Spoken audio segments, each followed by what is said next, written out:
I lost my dad 3 months ago, and since then, life has felt like a blur. You know that feeling when you're awake, but everything seems like a strange, heavy dream? Yeah, that's how I felt. I was always really close to him. He was my rock, the guy I shared my wins and failures with. The pain of losing him pushed me to find a place where I could think, reflect. And that's how I found the Old Hill Cemetery. It was a small, almost hidden spot, tucked between tall trees and dirt trails. It's about 15 minutes away from my house, but it felt like a world of its own, as if time didn't move there. I'd go in the late afternoons, when the sun was low, and sit on a wooden bench by a twisted tree, looking at the gravestones covered in moss. It brought me this strange sense of peace, even with the weight of my grief. It was one of those visits, around 6 in the evening, that I saw her for the first time. She was a woman in her early 30s with brown, straight hair that reached her shoulders, wearing a gray coat that seemed a bit too big for her. She was kneeling in front of a gravestone, laying down flowers. She seemed so lost in what she was doing that I almost didn't notice when I approached to read the name on the tomb. The last name was Marin's, but the letters were worn down by time, like almost everything there. When she finally noticed me, she looked up and smiled, but it was a sad smile, almost resigned. "It's for my sister," she said in a soft voice. Her ease disarmed me, and before I knew it, we were talking.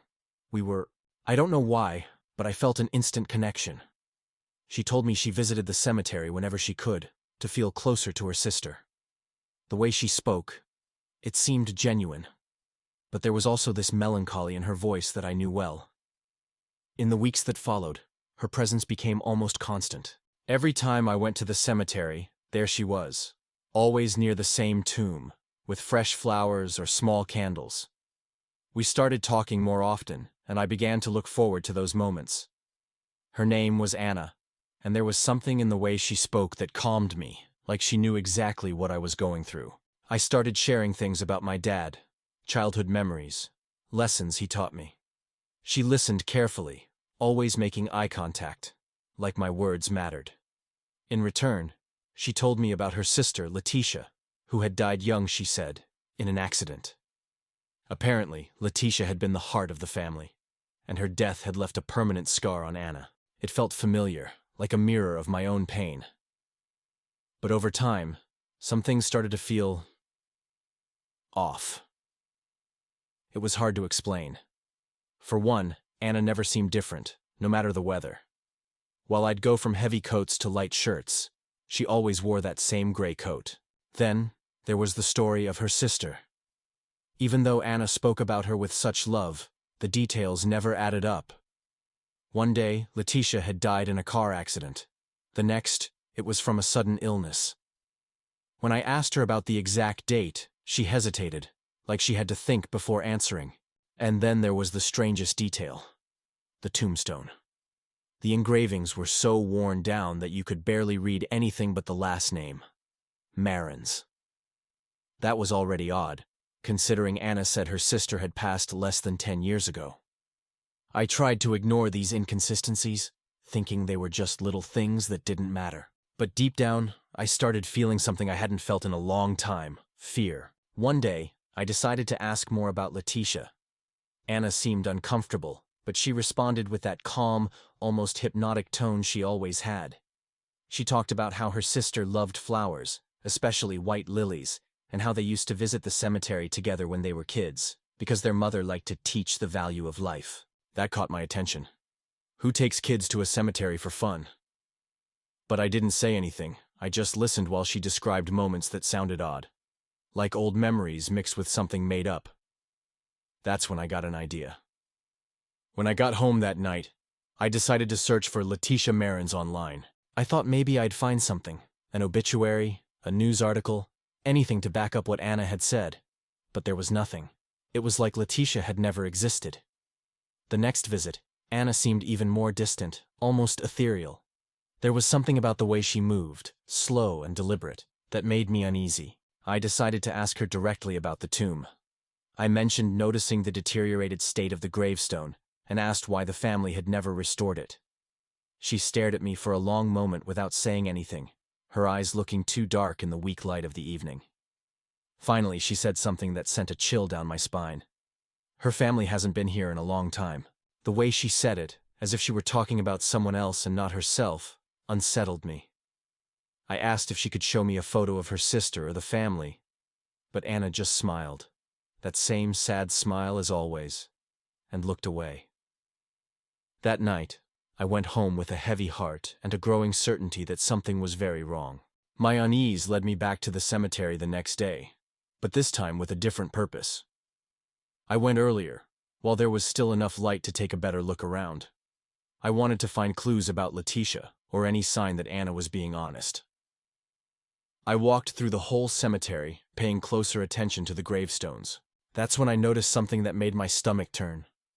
The tomb Anna visited, the one for Letitia Marins, seemed to have been there much longer than she had said.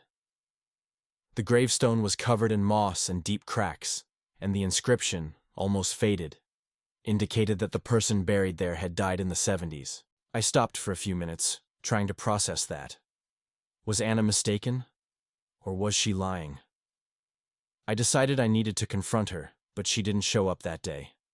The next night, I was determined to wait for Anna. But the atmosphere at the cemetery felt different. I can't explain it.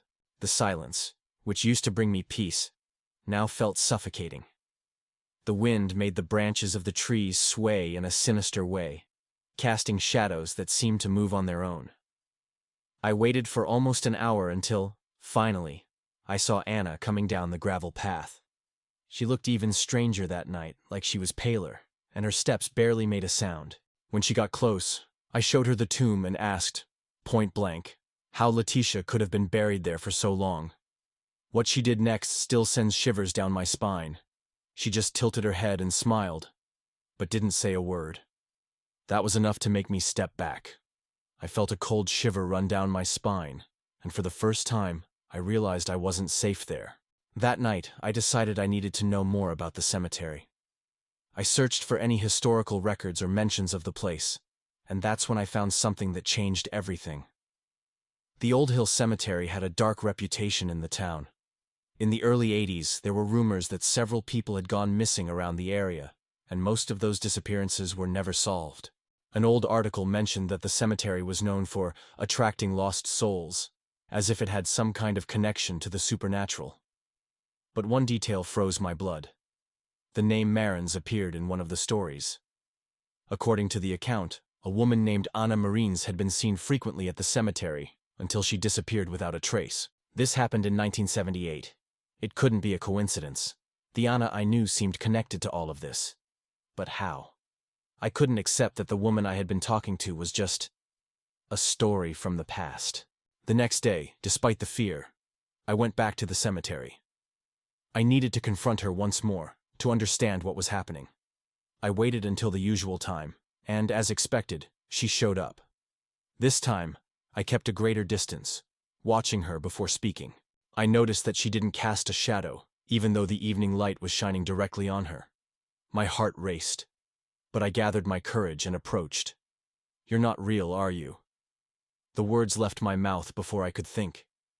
Anna stopped and looked at me, that same sad smile on her face.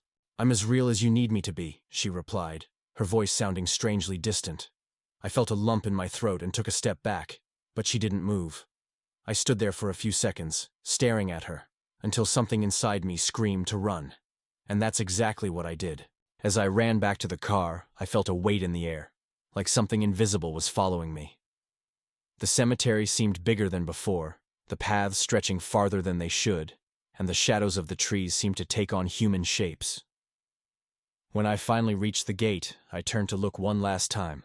Anna was standing in the middle of the path, motionless, her eyes fixed on me. I don't know if it was fear playing tricks on me, but I swear I saw another figure behind her, indistinct but clearly present. I didn't wait to find out what it was. I jumped in the car and drove off as fast as I could, not caring about the sound of the gravel under the tires, or the fact that I was almost driving blind on the dark road. I spent the night going through all the documents and files I had found about the cemetery. The more I read, the more convinced I became that this wasn't just some coincidence. I found another article that mentioned Letitia Marins, but vaguely, as one of the people buried in the cemetery that no one had visited for decades. Was it possible that Anna was somehow trapped in that place, connected to her sister's story? And what was that other figure I had seen? The questions consumed me. But the truth was, I was too scared to go back. Still, something inside me couldn't accept that all of this was just a hallucination or a trick of my mind. I needed answers, but at the same time, I knew I might never get them. Even with fear eating me up, something inside me told me I needed closure. A few days later, I decided to visit the cemetery again, but this time I went during the day, accompanied by a friend. I didn't tell him everything that had happened. He'd probably think I was going crazy. But I told him I needed help investigating a gravestone that had caught my attention. When we got to Letitia Marin's tomb, the place felt different. There was a strange, heavy silence, even under the daylight. I showed him the gravestone and explained that it seemed much older than the story Anna had told me. He agreed, but didn't seem as shaken as I was. That's when I noticed something that hadn't been there before. A small arrangement of white lilies, fresh, exactly like Anna had said her sister liked. My friend tried to convince me it was just a coincidence, but I knew it wasn't. When we turned to leave, he suddenly stopped and pointed to a nearby tree. There, carved into the trunk, was something that looked like an old inscription. The names Anna and Letitia side by side, surrounded by a circle that looked like some sort of strange symbol. My friend made a joke about it, saying maybe the sisters had left that years ago, but I couldn't laugh. It felt recent, like someone had drawn it not too long ago. That was the last time I went to the cemetery. Since then, I've even avoided driving by the road that leads there. I don't know if Anna was real, a spirit, or something entirely different. All I know is that to this day, sometimes I smell white lilies in the air, even inside my house. And every time I do, a wave of cold washes over me, reminding me of that last night at Old Hill. Please subscribe our YouTube channel. I was 16 at the time, working as a babysitter to save up for my first decent phone. It was a Friday night, just before Christmas, and I was watching the Jones kids, Danny, 7, and Claire, 4. The Joneses lived in a big, kinda secluded house at the end of a dead-end street. The plan was simple. Get the kids to bed by 8, watch TV until the parents came back, and collect my cash at the end. It was a cold night, with that eerie silence you only get in a quiet residential neighborhood. The Christmas lights were blinking outside the living room window, and I was wrapped in a blanket on the couch, almost done watching a silly movie on TV. Things started to get weird around 10 p.m. I'd already checked on the kids twice, and they were both sound asleep in their rooms upstairs. Then, I heard a faint noise coming from the kitchen, like a drawer being closed. My heart skipped a beat, but I tried to convince myself it was nothing. The Joneses' house was old, full of creaky wood, and I figured it could have just been the wind or some noise from the house settling. Still, something didn't feel right. I grabbed the remote and paused the TV. The silence that followed was so deep, I could hear my own heartbeat. And then came another sound. Light footsteps, deliberate, like someone was trying not to be heard. In that moment, my whole body froze. It was like my brain was struggling to process what was happening, but I just didn't want to believe it. Slowly, I got up from the couch, trying to make as little noise as possible. My first instinct was to check if the front door was locked, so I walked over to it, my heart pounding.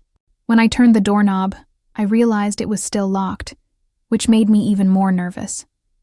If someone had gotten in, it wasn't through the front door. A chill ran down my spine. The kitchen was at the back of the house, and the door there led to the backyard.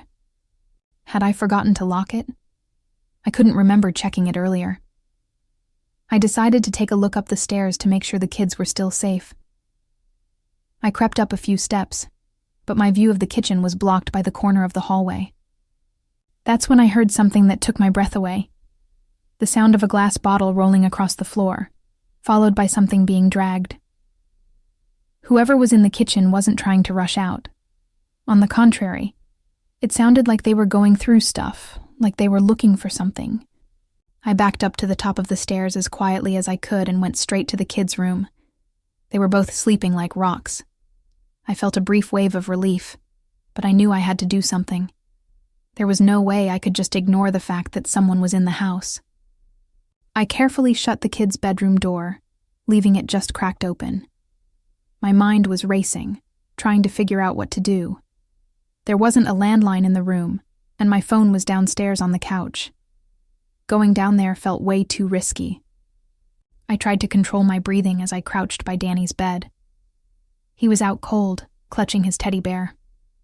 I peeked through the crack in the door, and the hallway was still empty, but I could still hear noises from the kitchen. Now they were louder, drawers opening and closing. My heart was pounding so hard I thought it might wake up the kids. That's when I heard footsteps in the hallway. Heavy, dragging, slowly getting closer to the stairs. The faint light from a Christmas decoration downstairs cast a shadow on the wall. My whole body froze when I realized the shadow wasn't mine. Whoever was in the house was heading toward the bedrooms. I gripped the doorknob tightly, not sure whether I should lock it or leave it as it was. Locking it might give away that I knew someone was here, but leaving it open made me feel even more vulnerable. The only thing I knew for sure was that I had to protect Danny and Claire, no matter what. I decided to lock the door. I did it as quietly as I could, but the click of the lock sounded deafening in that tense silence. I stayed completely still, listening carefully. The footsteps in the hallway stopped. For a moment, everything was so quiet, it felt like maybe I had imagined it. But then I heard something that sent a chill down my spine. The doorknob turning slowly. Whoever was on the other side tried to open it, but couldn't. I held my breath, terrified that the sound of my heartbeat would give me away. The doorknob stopped moving, and the silence returned. I thought maybe the person had given up and left, but then I heard heavy footsteps retreating, going back down the stairs. I took a deep breath, trying to clear my head. I needed to get out of that house with the kids, but going downstairs seemed like a death wish. I scanned the room, looking for anything that could help. The room had a window that led to the roof of the porch. I knew I could get out that way. But what about the kids? Danny was old enough to understand and cooperate, but Claire was too small and might make noise. Still, it seemed like my only option. Carefully, I woke Danny up and quietly explained we had to leave without making a sound. He looked at me with scared eyes, but nodded.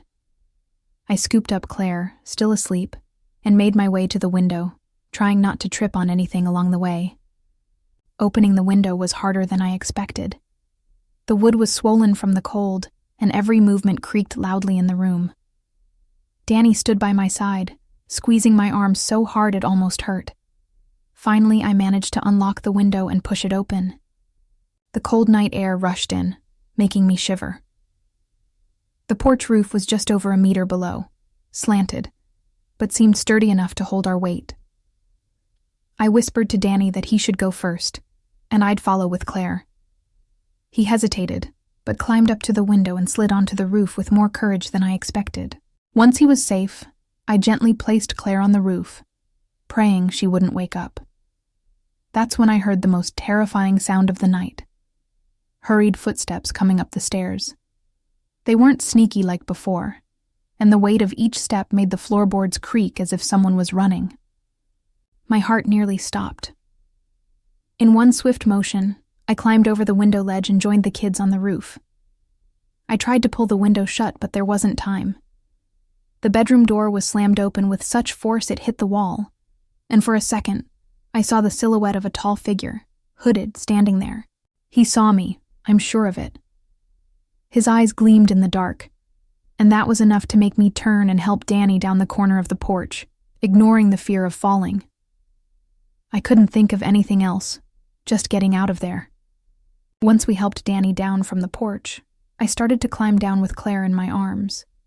She was still asleep, but I started to hear soft murmurs coming from her, like she was about to wake up. My heart was in my throat. Whatever that person was inside the house, I knew we couldn't draw attention, not for a second. The ground in the backyard was covered in damp leaves and twigs that cracked with every step. I forced myself to move slowly, almost crawling, trying to make as little noise as possible. Danny followed close behind, gripping my shirt tightly while I kept glancing back, expecting to see that figure appear from the porch. We made it to the side gate that led to the street. It was locked with a padlock, and for a moment, I thought everything was lost. Danny, always sharp, pointed to a gap between the gate and the wall, a narrow space he could fit through. "I'll open it from the inside," he whispered. It was the first time I saw a glimmer of confidence in his eyes that night. I handed Claire over to him and watched them squeeze through the gap quietly, without making a sound. When the gate finally opened, I pulled the kids through, and we ran as fast as we could to the end of the street, not daring to look back. When we reached the corner, I stopped for a second, out of breath, trying to figure out what to do next. The street was completely deserted, except for the Christmas lights flashing on the houses, which now seemed eerie. I took my phone out of my jacket pocket and called 911, explaining what had happened. My voice was shaking, and I almost dropped the phone as I described the situation. While we waited, hidden behind a tree, I heard footsteps in the distance. I wasn't sure if they were real or just a product of my panic, but I swore I saw a shadow moving on the opposite side of the street. I hugged Claire tightly while Danny held my hand so firmly my fingers went numb. I prayed the police would get there fast. And then, they finally arrived. The red and blue lights cut through the darkness, and 2 officers got out of the car with flashlights. We ran to them, nearly crying with relief. I explained everything as quickly as I could, stumbling over my words while pointing toward the house. The officers went straight in while they put us in the car to warm us up. When they came back, they said there was no one inside the house, but the back door had definitely been forced open. Drawers and cabinets had been turned over, but it seemed like nothing had been taken. They promised to investigate further and took us to the station, where the kids' parents showed up soon after. Mrs. Jones's face was pale, and she hugged me like I was part of the family. That night, I went home with a sense of emptiness, like I was carrying something invisible. Even with the support of the Joneses and the police, that hooded figure and the sounds of that night wouldn't leave my mind. The following days were a blur. I found out the police didn't find any solid clues, just some footprints in the yard and a partial fingerprint on a drawer in the kitchen. Nothing that led to any identification. The strangest thing was that the intruder didn't seem to take anything. The jewelry, money, and electronics were all untouched. It was like he had been there for a reason no one could explain. That just made everything even more unsettling. To this day, when I tell this story, some people say it was probably just a random thief. But something inside me doesn't believe that. The way he moved, how he seemed calm yet calculated, still sends shivers down my spine. I haven't done babysitting since that night, and I still wake up sometimes to the imaginary sound of footsteps going up the stairs.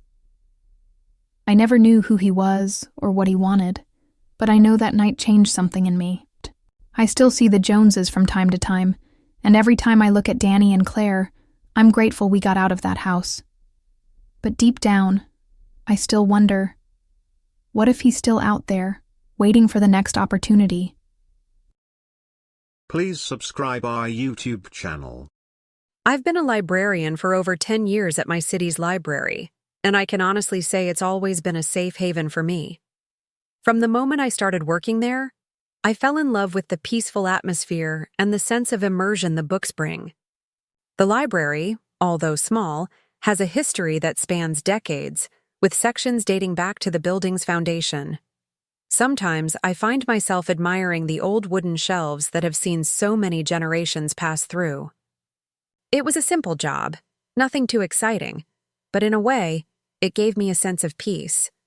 However, things started to change in the last few weeks.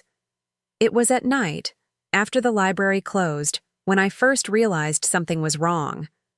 At first, it was just little things. Books that were out of place when I arrived to open up, or even completely disappeared. The first time this happened, I thought it was just a mistake with organization, but soon I realized this wasn't normal. The fiction section's shelves were always in disarray, and the place, which used to feel so cozy, started giving off an eerie vibe. An inexplicable chill would settle in certain areas of the library, especially near the older shelves. I thought it was a maintenance issue. Maybe the air conditioning was on the fritz. But that didn't explain the whispers I sometimes heard, like someone walking through the halls, even when the place was empty. That night, after another one of these incidents, I decided to stay later to see if I could figure out what was going on. It wasn't just the mess of the books or the weird cold anymore. There was something else. I was tidying up some books in the local history section when I heard a noise coming from the archives. A loud thud, followed by an almost inaudible scratching sound, like someone dragging a metal chair. I froze, trying to convince myself it was just the building settling, but the atmosphere felt different, heavy. My skin was crawling, and for a moment I thought about leaving, but something kept me there. I was alone, or so I thought. The next morning, things got even more unsettling. I decided to check the security cameras, just out of curiosity, to see if anything had shown up. Up until then, I hadn't paid much attention to the footage. But what I found made my blood run cold. In the footage from the previous night, I could clearly see strange movements. Something, or someone, was moving between the shelves, but it didn't look human. The figure seemed to float from one shelf to another, disappearing from the camera's view without making a sound. It was like the shadows of the place were coming to life. I didn't know what to think.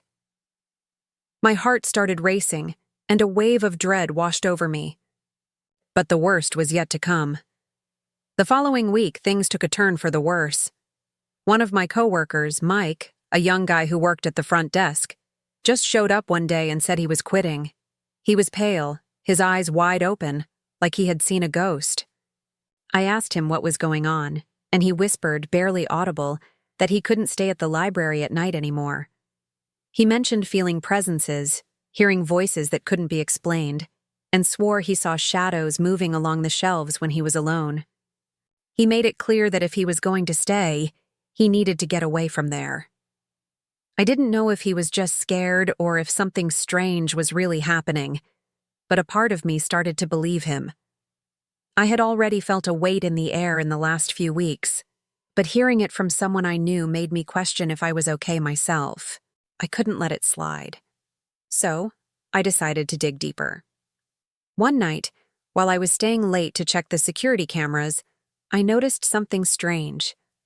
The back door of the library, which leads to a hallway and a storage room, was slightly ajar. Something that never happened. The key for that door was with me, so it didn't make sense. I tried to ignore it, but the feeling of unease was too strong. When I went into the storage room, I found something that made my blood run cold. A hidden door, concealed behind piles of old boxes. I had never noticed it before. I knew the library had its secrets, but this was too much. With my heart pounding, I decided to open the door and explore what was inside. Inside that hidden room, I found stacks of old papers and records from a different time. Some dated back to the 1950s, and others with increasingly illegible handwriting seemed even older. As I sifted through the piles, I found something that made me feel even more uncomfortable. Documents of unauthorized access. Some employees who had worked at the library before me had made notes about strange events, mentioning forbidden areas and suspicious movements during the night. One of the pages was signed by a librarian who, oddly enough, had disappeared mysteriously years ago. No one ever knew what happened to him, but now it seemed like he had written all of this before he vanished. My stomach turned as I realized the library was hiding something much darker, something that had been kept secret for decades. I decided to look at one of the more recent records, and that's when I found something that almost made me scream. Mike's signature was there. He had made a note just days before quitting. He described the same things he had told me. Strange presences, footsteps echoing when no one was there, and even a description of something he called the shelf shadow. But what sent me into a panic was a sentence at the end. "I'm seeing things I can't explain, but I can't ignore it anymore. They know I'm investigating, and they're watching me." The feeling of being watched grew overwhelming. I needed to know more, but at the same time, the fear of discovering the truth was consuming me. The next day, I was hit with an overwhelming sense of urgency. The library felt quieter than ever, and the air seemed heavier. I was called into the director's office, and the conversation we had left me with a knot in my stomach. He seemed more tense than usual, and his voice carried something I couldn't quite place. He asked me directly what I knew about the old files. That's when I realized he already knew what I had discovered. He tried to remain calm, but his eyes were uneasy, and the way he avoided looking directly at me made me feel like he was hiding something. He told me to forget what I had seen and not to tell anyone. Suddenly, it became clear that the library wasn't just a place for books and knowledge. There was something much darker behind it, something they wanted to keep buried. That night, as I headed home, I was followed by a sense of oppression that I couldn't shake off. When I arrived at my apartment, I found an envelope under my door. There was no return address, but when I opened it, I found a single sheet of paper with a handwritten message: "Leave the truth alone, or you will pay the price." I knew I was in danger. There were people who wanted me to stay quiet, but my curiosity wouldn't let me turn my back on it. I felt that somehow everything was connected: the librarian's disappearance, the strange occurrences at the library, and even the director's pressure for me to stop investigating. I couldn't ignore the signs anymore. Something much bigger was at play, and I needed to find the truth before it was too late. The next day, I decided that I couldn't just sit back and observe anymore. I knew there was something underneath all of this, and if I didn't do anything, the answers would slip through my fingers. I went back to the library, determined to search every corner and find out what was really happening. I entered the archives room in the late afternoon when the place was quieter and spent the night going through the old records. For hours, nothing seemed out of the ordinary, until, by accident, I knocked over a pile of papers.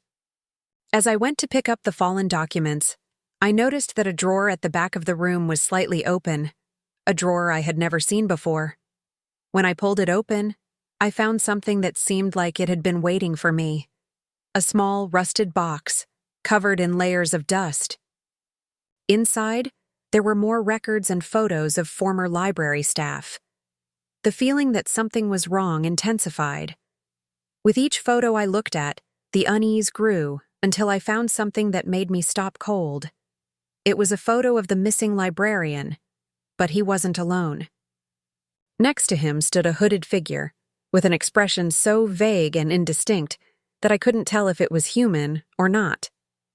As the minutes ticked by, the shadows in the library seemed to grow, as if the place itself was becoming heavier. The clock struck midnight, and that's when I heard the strangest sound: footsteps. But they weren't normal footsteps. They echoed, soft but relentless, as if someone was walking along the shelves, moving carefully. I knew I wasn't alone anymore. Fear gripped me, but curiosity, that stubborn force, made me get up and follow the sound. The air was cold, and I could feel my body shiver as I moved between the shelves. When I took the final step into the oldest section, I saw something that made me freeze. A shadow, once again, but this time much clearer, seemed to move between the books. I didn't know whether to run or face it.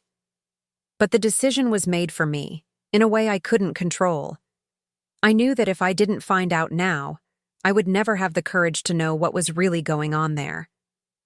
The sound of the footsteps stopped abruptly as I got closer, and the atmosphere became completely silent. But there was no turning back. I needed to know the truth, even if it meant facing something beyond my understanding. I took a deep breath, and with the light of my flashlight, I started exploring the section where the shadow had vanished. That's when I found something that took my breath away. A small door, almost invisible, hidden behind a shelf of old books. The door was locked, but the key was there, in one of the drawers I had found earlier. My hands trembling, I inserted the key and turned it. The door creaked as it opened, and I could almost smell the mold and the scent of abandonment coming from inside. When I stepped in, the sight was even more disturbing. The space was filled with old records, many of them illegible, but there was something much darker there. In the corner, a wooden table where something was moving. As I looked closer, I saw an open book on the table, its pages turning by themselves. I knew at that moment that there was something in that place that wasn't human, something that had been left there, waiting for someone brave enough to face the truth. Fear gripped me, but something inside me refused to leave without answers. That's when I heard a voice, a familiar voice but distorted, whispering my name.